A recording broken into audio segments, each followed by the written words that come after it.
এই চ্যানেলে তোমাদের সবাইকে স্বাগত জানাই। আজ আমি তোমাদের সপ্তম শ্রেণীর নিজে করি 1.2-এর ঐকিক নিয়মের যে অঙ্কগুলি রয়েছে সেই অঙ্কগুলির 1 থেকে 5 দাগ পর্যন্ত সমাধান করাবো। ঐকিক নিয়মের অঙ্কগুলি কিভাবে সমাধান করতে হয় সেই সংক্রান্ত একটি ক্লাস অনেক আগেই আমি করিয়ে দিয়েছি। এই ভিডিওটির ডেসক্রিপশনে সেই ক্লাসটির লিঙ্ক দেওয়া রয়েছে। এখনও পর্যন্ত যাদের ঐকিক নিয়মের অঙ্ক করতে গিয়ে সমস্যা হয় তারা অবশ্যই ক্লাসটি একবার দেখে নিও। আশা করি তারপর আর কোনো সমস্যা থাকবে না। ঠিক আছে, তো আজকে নিজে করি 1.2-এর প্রথম যে অঙ্কটা রয়েছে সেটা দেখো। একটি চাকা 55 বার ঘুরে 77 মিটার পথ যায়, তবে 98 মিটার পথ যেতে ওই চাকা কতবার ঘুরবে হিসাব করি। তো কি বলেছে একটু দেখে নাও। একটি চাকা 55 বার ঘুরে 77 মিটার পথ যাচ্ছে, 98 মিটার পথ যেতে ওই চাকাটা কতবার ঘুরবে এটা হিসাব করতে বলেছে। তো প্রথমে আমরা সমস্যাটা তৈরি করে নেব। ঠিক আছে, তো দেখো একের দাগেরটা। তো প্রথমে আমরা এইভাবে লিখে নেব যে গণিতের ভাষায় সমস্যাটি হলো। গণিতের ভাষায়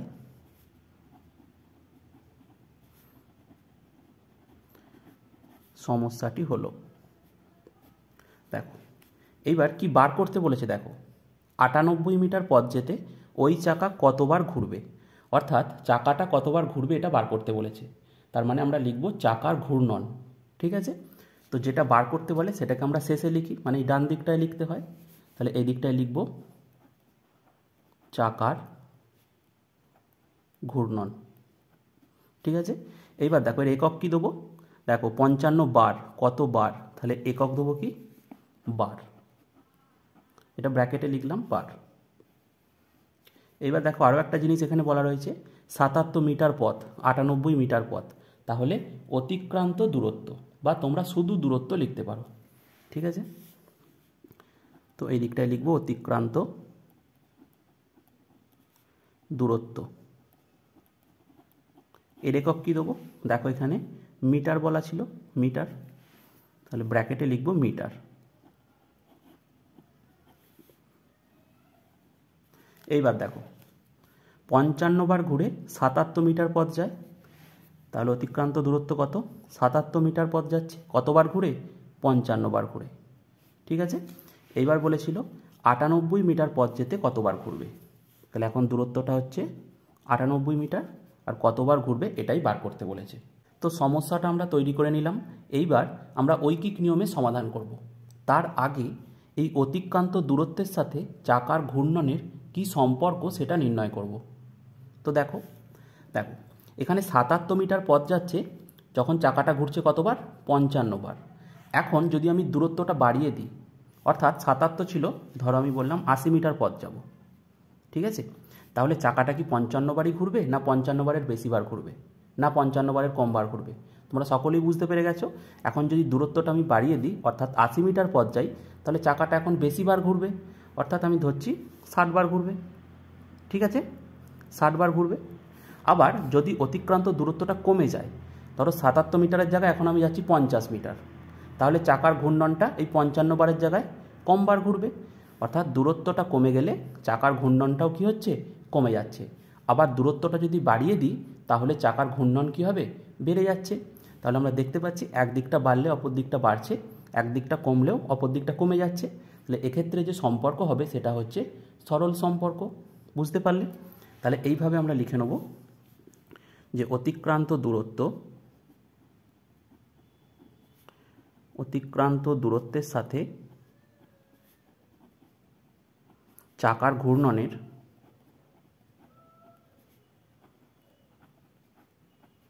সরল সম্পর্ক।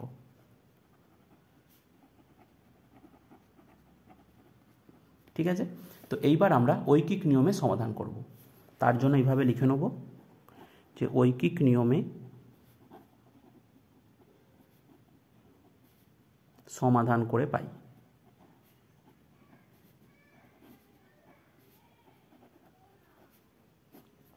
দেখো তো এইভাবেই লিখব যে 77 মিটার পথ যেতে চাকাটি ঘোরে 55 বার।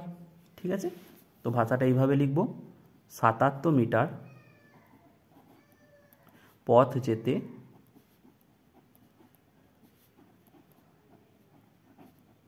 চাকাটি ঘোরে 55 বার। এইবার আমরা বার করব যে 1 মিটার পথ যেতে চাকাটি কতবার ঘুরবে। ঠিক আছে, তো 1 মিটার পথ যেতে চাকাটি ঘোরে, দেখো একটু ভালো করে বোঝো, 77 মিটার পথ যেতে চাকাটি ঘুরছে 55 বার। এখন 1 মিটার পথ যেতে বার করছি, অর্থাৎ দূরত্বটা এখন কম, তাহলে চাকার ঘূর্ণনটাও কি হবে, কম বার হবে। আর ঐকিক নিয়মে কম মানে কি করতে হয়, ভাগ করতে হয়। ঠিক আছে, তাহলে এদিকে ছিল 55/77 হয়ে যাবে।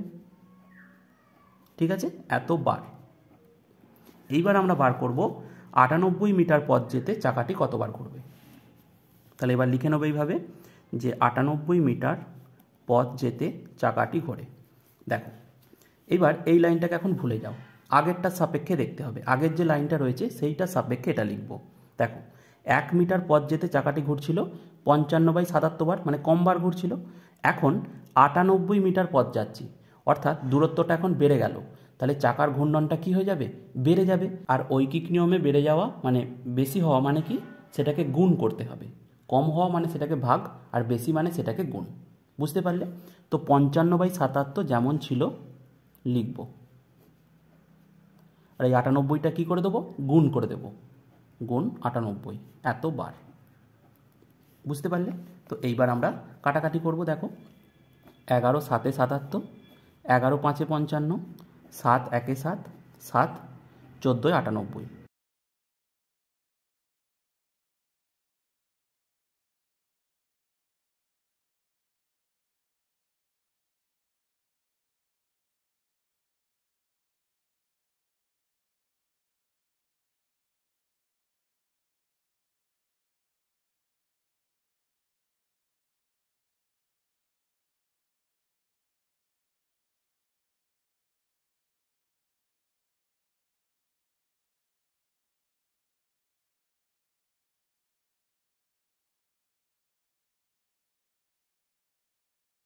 ঠিক আছে, এটাই অ্যান্সার।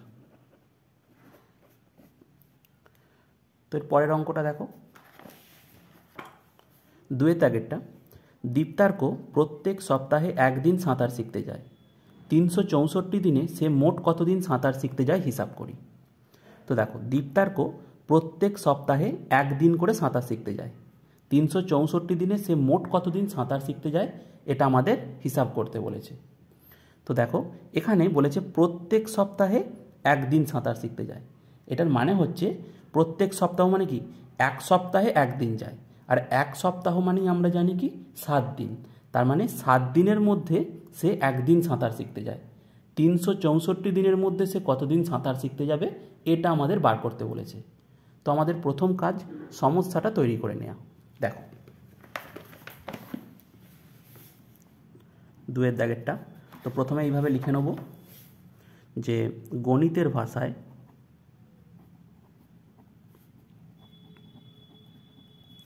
সমস্যাটি হলো, তো কি বার করতে বলেছে আগে দেখো, সে মোট কতদিন সাঁতার শিখতে যাবে, অর্থাৎ সাঁতার শেখার সময়টা বার করতে বলেছে। ঠিক আছে, তো এটাকে আমরা লিখে নেব শেষে, সাঁতার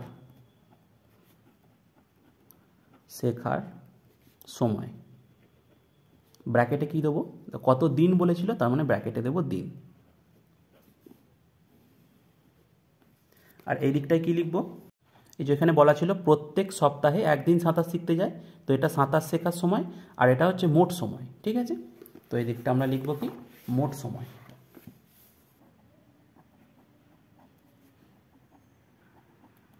এটা ব্র্যাকেটে এটাও দিন হবে। ঠিক আছে, দেখো তো প্রত্যেক সপ্তাহে একদিন সাঁতার শিখতে যাচ্ছে, আমি একটু আগেই বললাম এক সপ্তাহ মানে 7 দিন, তাহলে সে 7 দিনের মধ্যে সাঁতার শিখতে যাচ্ছে একদিন। 364 দিনে সে মোট কতদিন সাঁতার শিখতে যাবে এটা বার করতে বলেছিল, তাহলে মোট সময় এখন 364, আর সাঁতার শেখার সময়টা বার করতে হবে। বুঝতে পারলে? তো সমস্যাটা তৈরি হয়ে গেল। এইবার মোট সময়ের সঙ্গে সাঁতার শেখার সময় কি সম্পর্কে রয়েছে সেটা নির্ণয় করব। ঠিক আছে, তারপর আমরা ঐকিক নিয়মে সমাধান করব। বুঝতে পারলে? দেখো এখানে মোট সময়টা যদি বেড়ে যায়, অর্থাৎ সে 7 দিনের মধ্যে একদিন সাঁতার শিখতে যাচ্ছিল, এখন মোট সময়টা আমি বাড়িয়ে দিলাম, 14 দিন করে দিলাম, তাহলে 14 দিনের মধ্যে সে নিশ্চয়ই একদিন যাবে না, আরও বেশি দিন যাবে, 2 দিন যাবে। তাহলে মোট সময়টা যদি বেড়ে যায় তাহলে সাঁতার শেখার সময়টা কি হচ্ছে, বেড়ে যাচ্ছে। আবার মোট সময়টা যদি কমে যায় তাহলে সাঁতার শেখার সময়টাও কি হয়ে যাবে, কমে যাবে। বুঝতে পারলে? তাহলে এইভাবে লিখে নেব যে মোট সময়ের সঙ্গে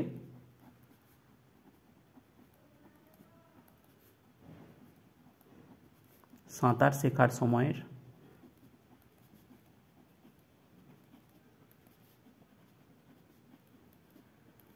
সরল সম্পর্ক।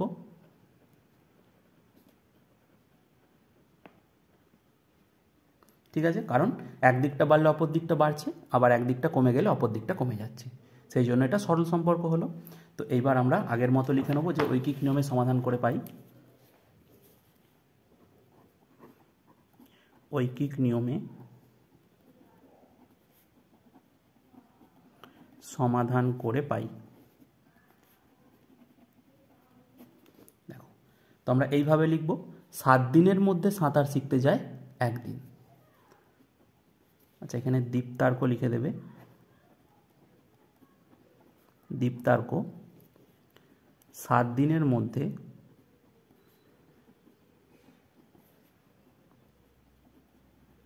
সাঁতার শিখতে যায়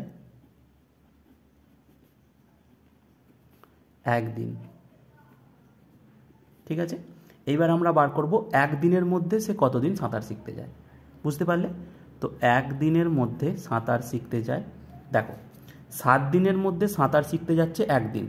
এখন একদিনের মধ্যে বার করছি, অর্থাৎ মোট সময়টা কমে গেছে, তাহলে সাঁতার শেখার সময়টা কি হবে, কমে যাবে। আর কম মানে কি করতে হবে, ভাগ করতে হবে। তাহলে 1/7 দিন। বুঝতে পারলে? এইবার আমরা বার করব 364 দিনের মধ্যে। তো 364 দিনের মধ্যে সাঁতার শিখতে যায়। দেখো, একদিনের মধ্যে সাঁতার শিখতে যাচ্ছিল 1/7 দিন, কম দিন। এখন 364 দিনের মধ্যে মোট সময়টা এখন কি হয়েছে, বেড়ে গেছে, তাহলে সাঁতার শেখার সময়টা কি হবে, বেড়ে যাবে। তাহলে বাড়া মানে কি, গুণ করতে হবে।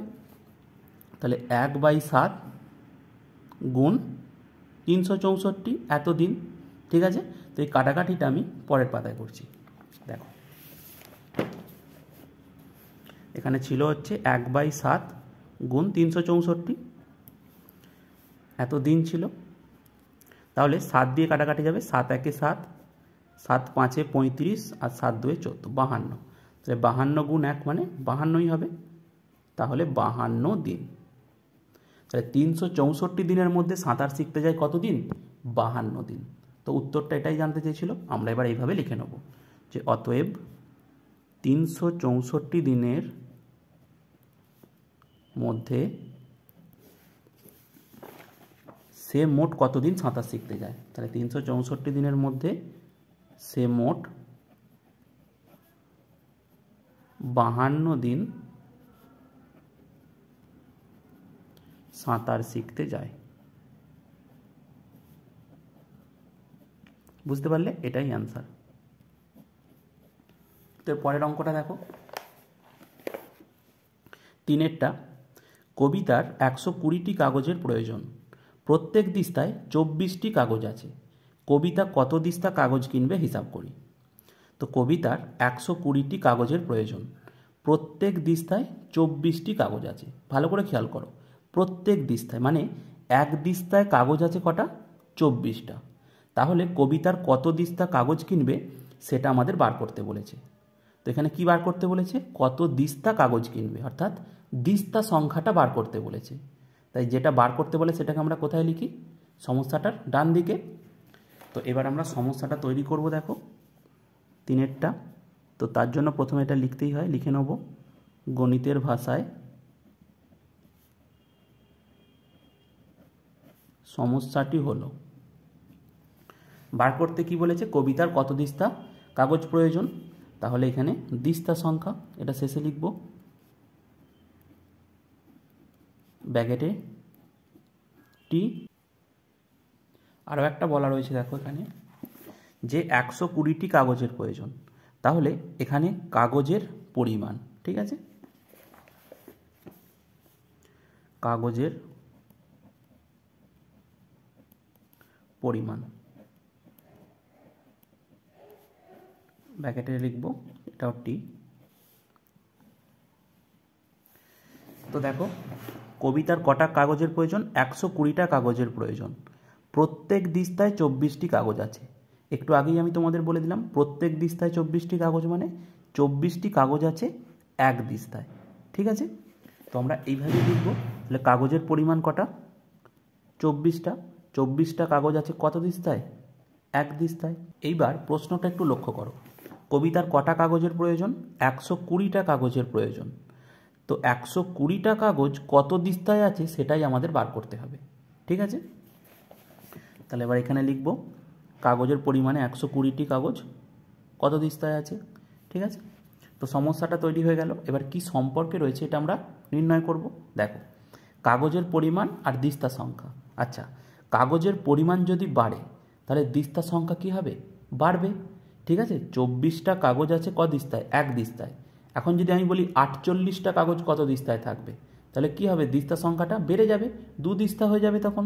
ঠিক আছে, আবার কাগজের পরিমাণ যদি কমে যায় তাহলে দিস্তাটা কি হয়ে যাবে? কমে যাবে।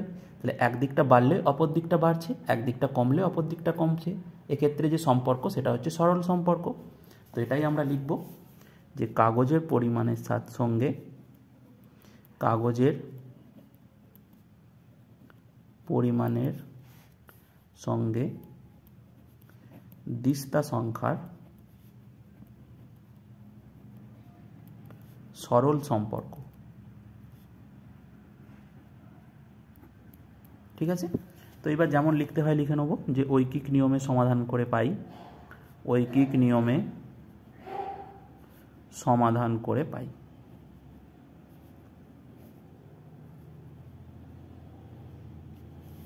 তো আমরা এইভাবে লিখব যে 24টি কাগজ আছে এক দিস্তায়, 24টি কাগজ আছে এক দিস্তায়। এবার আমরা বার করব একটি কাগজ আছে কত দিস্তায়। একটি কাগজ আছে, দেখো 24টি কাগজ আছে এক দিস্তায়। এখন একটি কাগজ মানে কাগজের পরিমাণটা কমে গেল, তাহলে দিস্তাটা কি হবে? কমে যাবে। কম মানে কি করতে হবে? ভাগ। তাহলে 1/24 দিস্তায়। বুঝতে পারলে? এইবার আমরা বার করব 120টি কাগজ আছে কত দিস্তায়। তো 120টি কাগজ আছে, দেখো একটি কাগজ আছে কম দিস্তায় মানে 1/24 দিস্তায়। এখন 120টি কাগজ বার করছি, অর্থাৎ কাগজের পরিমাণটা বেশি হয়ে গেছে, তাহলে দিস্তাটাও কি হবে? বেশি হবে। আর বেশি মানে কি করতে হয়? গুণ করতে হয়। তাহলে 1/24 গুণ 120। ঠিক আছে, এত দিস্তায়। তো দেখো কাটাকাটি করবো, 24 দিয়ে ডাইরেক্ট কাটা যাবে, 24 একে 24, 24 5-এ 120। ঠিক আছে, তো 1 গুণ 5 মানে 5, 5/1 মানে 5, তাহলে 5 দিস্তায়। তাহলে 120টি কাগজ আছে ক দিস্তায়? 5 দিস্তায়। তাহলে কবিতার কত দিস্তা কাগজ কিনবে? এই যে কবিতা কত দিস্তা কাগজ কিনবে? 5 দিস্তা। ঠিক আছে, কারণ কবিতার 120টি কাগজের প্রয়োজন, আর এই 120টি কাগজ কত দিস্তায় রয়েছে? 5 দিস্তায়। তাই কবিতা 5 দিস্তা কাগজ কিনবে। তাহলে লিখব উত্তর এইভাবে, অতএব কবিতা 5 দিস্তা কাগজ কিনবে। বুঝতে পারলে? এটাই অ্যান্সার। এর পরেরটা দেখো, 4এরটা, 1 ডজন ডিমের দাম 48 টাকা হলে 32টি ডিমের দাম কত হবে হিসাব করে দেখি। তো দেখো 1 ডজন ডিমের দাম কত? 48 টাকা, অর্থাৎ 1 ডজন মানে কটা? 12টা। তাহলে 12টা ডিমের দাম কত? 48 টাকা। 32টি ডিমের দাম কত এটা আমাদের বার করতে হবে। বুঝতে পারলে? খুবই সহজ অঙ্ক। দেখো প্রথমে আমরা এইভাবে লিখে নেব, প্রথমে সমস্যাটা তৈরি করব যে গণিতের ভাষায়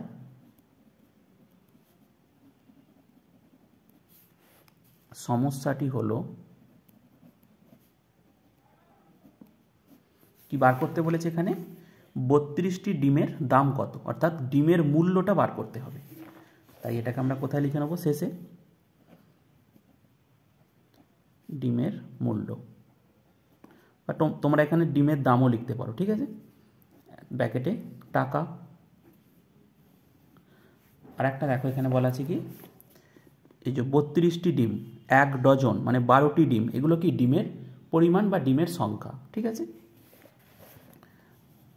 লিখে নেব ডিমের সংখ্যা,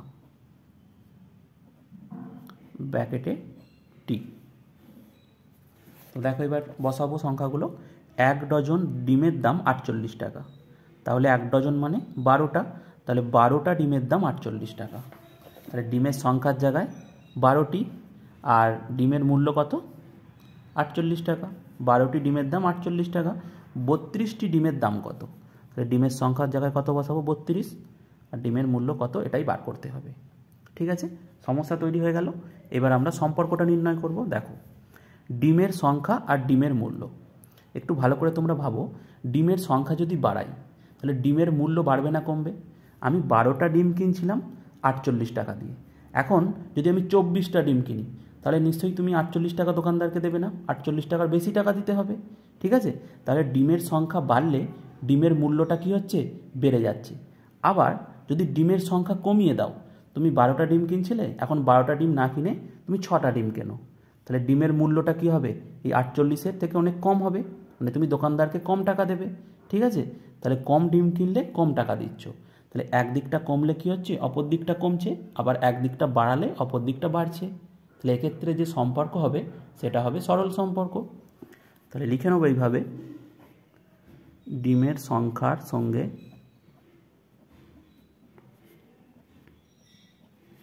ডিমের মূল্যের সরল সম্পর্ক। ঠিক আছে, এবার সেই একই লেখা ঐকিক নিয়মে সমাধান করে পাই। ঐকিক নিয়মে সমাধান করে পাই। তো এইভাবে লিখব, 12টি ডিমের দাম কত? 48 টাকা। 12টি ডিমের দাম 48 টাকা। ঠিক আছে, এবার আমরা বার করব একটি ডিমের দাম কত। একটি ডিমের দাম, দেখো 12টি ডিমের দাম কত? 48 টাকা। এখন একটি ডিমের দাম বার করছি, তো এখন আমরা কম সংখ্যক ডিমের দাম বার করছি, তো কম সংখ্যক ডিমের দাম কি হবে? কমই হবে। আর কম মানে কি করতে হয়? ভাগ করতে হয়। তো 48/12। ঠিক আছে, এত টাকা। এইবার আমরা বার করব 32টি ডিমের দাম কত। তো 32টি ডিমের দাম, দেখো একটি ডিমের দাম কত? 48/12 টাকা, মানে কম টাকা হয়েছে আগেরটার সাপেক্ষে। এখন আমরা বার করছি 32টি ডিমের দাম। একটি ডিমের দাম যদি এত হয় তাহলে 32টি ডিমের দাম কত হবে? অবশ্যই বেশি হবে, কারণ এখন আমি বেশি সংখ্যক ডিম কিনছি, তাই দামটাও কি হবে? বেশি হবে। আর বেশি মানে কি? গুণ করতে হবে। তাহলে 48 এটা তো আমরা আগে পেয়েছিলাম, তো এটা লিখব, তার সাথে এই 32টাকে কী করে দেবো? গুণ করে দেব, এত টাকা। বুঝতে পারলে?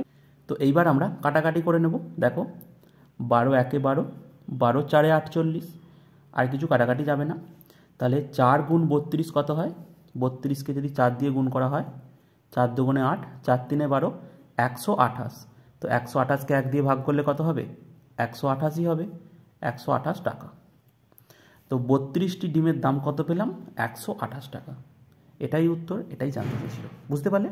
তো লিখে দেবো যে অতএব 32টি ডিমের দাম 128 টাকা, এটাই অ্যান্সার।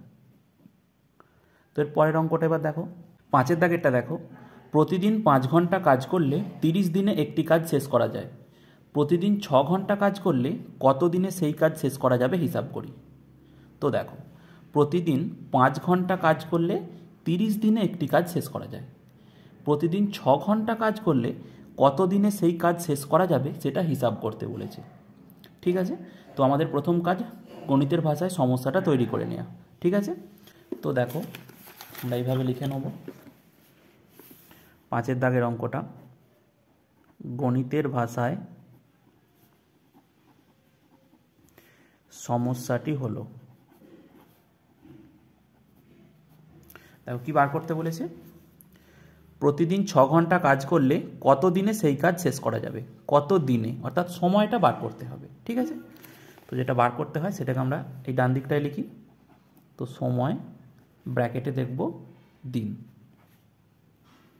ঠিক আছে, আর একটা জিনিস দেখো, এখানে বলা আছে প্রতিদিন 5 ঘন্টা কাজ করলে, প্রতিদিন 6 ঘন্টা কাজ করলে, অর্থাৎ দৈনিক কাজের যে সময় সেটা বলা রয়েছে। ঠিক আছে, তো এখানটায় লিখব কি, দৈনিক কাজের সময়, দৈনিক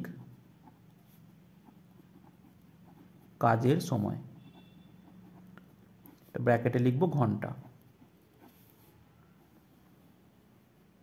ঠিক আছে, এবার দেখো 5 ঘন্টা কাজ করলে 30 দিনে একটি কাজ শেষ হয়, তাহলে দৈনিক কাজের সময় কত, 5 ঘন্টা, কত দিনে কাজটা শেষ হচ্ছে, 30 দিনে। এইবার বলেছিল প্রতিদিন যদি তুমি 6 ঘন্টা করে কাজ করো তাহলে কাজটা কত দিনে শেষ হবে, তাহলে 6 ঘন্টা করে কাজ করলে কত দিনে শেষ হবে এটা বার করতে হবে। এইবার দৈনিক কাজের সময়ের সাথে এই সময়ের সম্পর্কটা নির্ণয় করব। দেখো এই জায়গাটা তোমরা একটু ভালো করে বুঝবে। প্রথমেই আমি বলে রাখি যে কাজের পরিমাণটা কিন্তু নির্দিষ্ট। ঠিক আছে, কাজের পরিমাণটা নির্দিষ্ট। এইবার যদি তুমি দিনে 5 ঘন্টা করে কাজ করো তাহলে কাজটি 30 দিনে শেষ হয়। এখন তুমি যদি দৈনিক কাজের সময়টাকে বাড়িয়ে দাও, অর্থাৎ 5 ঘন্টার জায়গায় যদি 8 ঘন্টা করে কাজ করো, তাহলে তোমার কাজটি এই 30 দিনের আগেই শেষ হয়ে যাবে, কারণ তুমি সময়টা এখন কি করছো, বাড়িয়ে দিয়েছো, 8 ঘন্টা করে দিয়েছো। তাহলে 30 দিন আর লাগবে না, 30 দিনের আগেই শেষ হয়ে যাবে। বুঝতে পারছো? আবার যদি দৈনিক কাজের সময়টাকে কমিয়ে দাও তাহলে কাজটি শেষ করতে 30 দিনের অনেক বেশি সময় লেগে যাবে।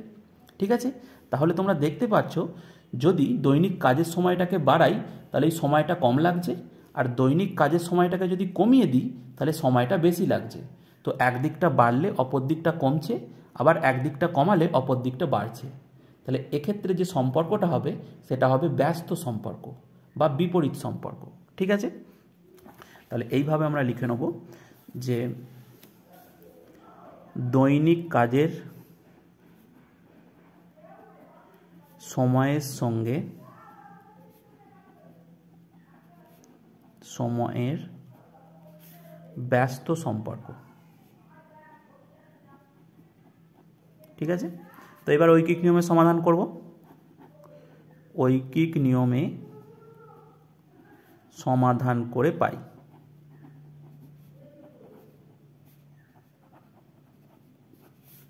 ঠিক আছে, তো এইভাবে লিখব যে প্রতিদিন 5 ঘন্টা করে কাজ করলে কাজটি শেষ হয় কত দিনে, 30 দিনে। দেখো ভাষাটা বইয়ে দেওয়াই রয়েছে, প্রতিদিন 5 ঘন্টা করে 5 ঘন্টা কাজ করলে 30 দিনে একটি কাজ শেষ করা যায়। তো এটাই লিখব আমরা, প্রতিদিন 5 ঘন্টা কাজ করলে একটি কাজ শেষ করা যায় 30 দিনে।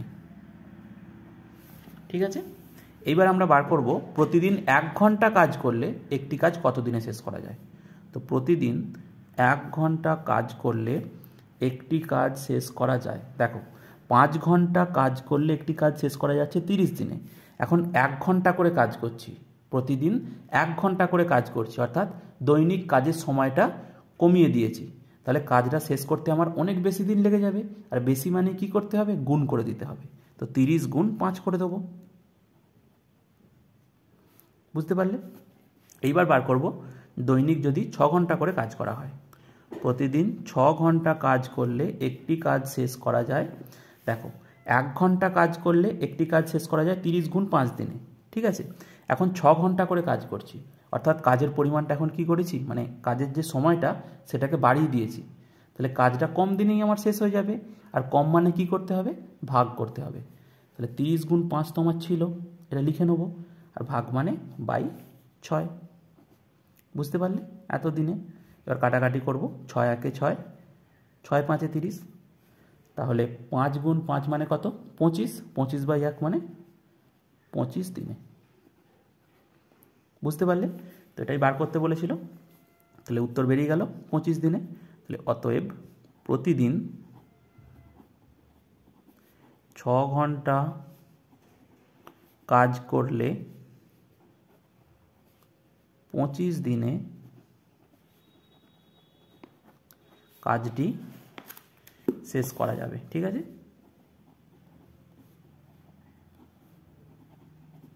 এটাই অ্যান্সার। ঠিক আছে, তো আজকে আমি তোমাদের এই 5 দাগ পর্যন্তই করালাম।